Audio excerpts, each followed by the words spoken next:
কষ্ট করে পরীক্ষার জন্য প্রিপারেশন নিলেন আপনি কয়েক মাস, কিন্তু ফলাফল যখন ভালো হয় তখন একটা আনন্দ আছে না নাই? সারাদিন রোজা রাখলেন রমজানে, কি কষ্ট, তৃষ্ণায় গলা ফেটে যায়, কিন্তু ইফতারির সময় যখন রুহাবজা শরবতটা খাই কেমন লাগে? একটা আনন্দ আছে না নাই?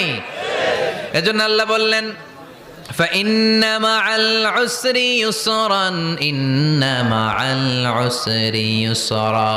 ও নবী, কষ্টের দিন মক্কায় অল্প কিছু দিন, মদিনাতে আনন্দের দিন অপেক্ষা করছে।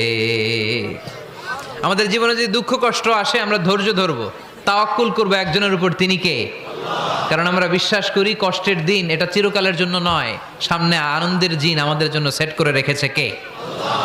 তাহলে আমরা সূরাতুল ইনশিরাহ থেকে 3টা নেয়ামতের বর্ণনা শুনলাম, বিশ্বনবীকে কি সান্ত্বনা দেয়া হলো সেটা শুনলাম। এবার 2টা গাইডলাইন শুনে তাফসীর আমরা